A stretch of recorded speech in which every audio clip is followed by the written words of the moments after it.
So very good evening to everyone. आइए चर्चा करते हैं कैसे कुंडलिनी आपको मजबूर करती है, फोर्सेस मजबूर करती है कि आप इसी मोमेंट में रुकें। देखिए, माइंड कंट्रोलिंग का जो बेस है वो यही है कि आप इस समय में रहें। ठीक है, इवन माइंडफुलनेस का भी जो कंसेप्ट है उसमें एक पॉइंट यही है कि living life for the in the moment. पर तुम इस मोमेंट में कैसे रहोगे, ये कहना बहुत आसान है। लेकिन जब कृष्ण भी अर्जुन भी कृष्ण से कहता है तो कि ये मन को कंट्रोल करना बहुत मुश्किल है, तो कृष्ण भी उन्हें जवाब देते हैं, कहते हैं देखो निश्चय ही ये कठिन है। जब कृष्ण किसी कार्य को कठिन बता रहे हैं तो वो कितना कठिन होगा तुम कल्पना भी नहीं कर सकते। जरा सोचना, श्री कृष्ण कह रहे हैं मन को कंट्रोल करना बहुत कठिन है, ये कृष्ण कह रहे हैं निसंदेह, लेकिन हो जाएगा उचित योगाभ्यास से ये संभव है। कृष्ण इसका उत्तर देते हैं। अब वो योगाभ्यास जो कृष्ण बता रहे हैं, कृष्ण की भाषा में वो योगाभ्यास वो नहीं होगा जो तुम सोचते हो। कृष्ण की भाषा में योगाभ्यास वो होगा जो मैं तुम्हें बता रहा हूँ। समझना ध्यान से, मेरी बात तुम्हें अगर थोड़ी अहंकारपूर्ण लगे तो मैं माफ़ी चाहता हूँ। देखो, जब तुम मेरी अवस्था में, जिस समय मैं यहाँ पे बैठा हुआ हूँ और ये वीडियो बना रहा हूँ, अगर तुम किसी अवेकनिंग की अवस्था में बैठे हो, किसी जागरण की अवस्था में बैठे हो, ठीक है, तुमने कुछ प्राप्ति की है, तुम्हें लगता है कि तुमने कुछ पाया है जीवन में, तो तुम मुझे सुनो आगे भी। देखो, कुंडलिनी जब ऊपर को बढ़ेगी तो तुम्हें वो क्या करेगी, तुम्हारे मन को एक पॉइंट पे लाएगी और तुम्हें रोकेगी।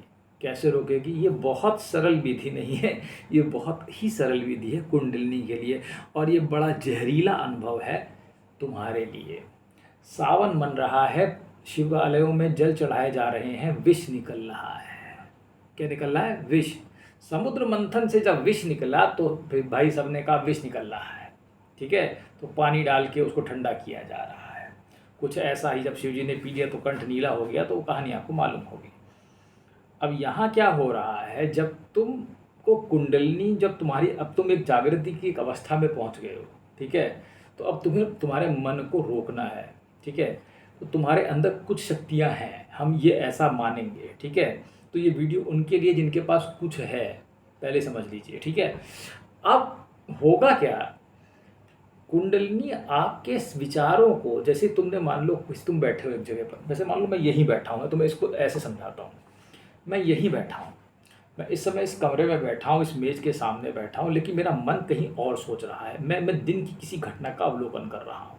ये मन को नियंत्रित करने की कुंडलिनी की तुम्हें विधि बता रहा हूँ। मान लो मैं वहाँ सोच रहा हूँ कि मैं आज वहाँ गया था और मैं कार से जा रहा था और वो दृश्य कितना सुंदर था। तुम जैसे पहला थॉट डालोगे और अपने दिमाग में, ये मैं बता रहा हूँ आपको कि ये क्या होता है इसमें, ठीक है, समझना इसको। तुम यहाँ बैठे हो पर तुम्हारा मन कहीं और है, समझना, ठीक है। जब अब इसको तो कुंडलिनी ऐसे तो चलने नहीं देगी, नहीं ऐसे तो सेल्फ रियलाइजेशन होना नहीं है, ठीक है। तो वो क्या करेगी, जैसे ही तुमने यहाँ से एक दूसरी जगह के बारे में सोचा कि तुम वहाँ पे आज ये कर रहे थे, तुमने ये मिठाई खाई और ये बहुत स्वादिष्ट हो रही थी, या तुम इस रास्ते से जा रहे थे, तो अगले ही पल जो तुम्हारा दूसरा विचार होगा, तुम्हारा विचार, अगर तुम कार से जा रहे थे पहला विचार आया, तो दूसरा विचार होगा कि उसका एक्सीडेंट हो गया है। तुम डर के मारे उसको सोचना बंद कर दोगे, ये इतना भयानक है। और तुम क्यों नहीं सोचते हो कि ऐसा हो, क्यों तुम उससे इतना डर रहे हो? क्योंकि तुम जान रहे हो जो तुम सोचोगे वो घट जाएगा। क्योंकि मैंने कहा तुम्हें कुछ प्राप्त है, समझ रहे हो?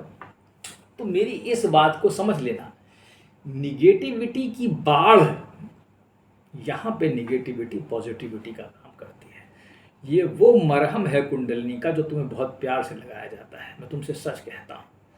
और इसका आनंद इतना ज़्यादा है कि तुम कल्पना भी नहीं कर सकते। ये भी सच कह रहा हूँ, ये वास्तव में विष के समान है। क्योंकि जैसे ही तुम विचार करोगे कि तुम पास्ट में यहाँ जाओगे या फ्यूचर में ऐसा होगा, अब तुम फ्यूचर चले जाओ, तुमने फ्यूचर में सोचा यार फ्यूचर में परसों ये काम करना है, तो वहाँ अगला जो विचार खड़ा होगा वो इतना वैशीला और कड़वा और जहरीला होगा कि तुम डर के मारे वापस चले आओगे वहाँ से, समझ रहे हो? तो जो थॉट प्रोसेस की चेन है, कुंडलिनी इसी पे स्ट्राइक कर देती है। पहला विचार जैसे ही तुम्हारा मन वहाँ को गया, तो वो तुरंत ही कहेगी ऐसा है, ये लो एक निगेटिव प्रसाद ले लो थोड़ा विष का प्याला पियो। जहाँ चार विषीले विचार आएंगे, 1 2 3 4, इसे कह सकते हो law of kundalini, the poisoning effect of thoughts on because of kundalini.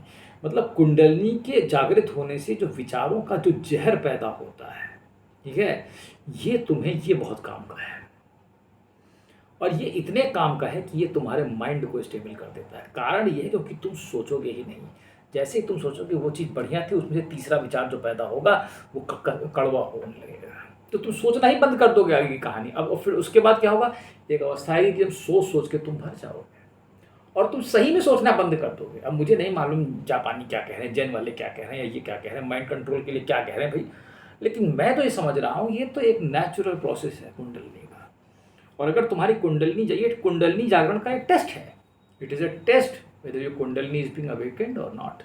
क्योंकि अगर तुम इस अवस्था में, जिस अवस्था में मैं भी इस वीडियो को बोल रहा हूँ, तुम बैठे हो तो तुम मेरी बात समझ सकते हो। क्योंकि वो चीज़ वो विचार तुम्हारा आया, तुम बैठे हो यहाँ, तुमने कहीं की और सोची, पास्ट में गए, फ्यूचर में गए, कहीं नहीं, तो तुम्हें यहीं फेंकेगी, वो तुम्हें इसी लाइन पे चलाएगी प्रेजेंट में।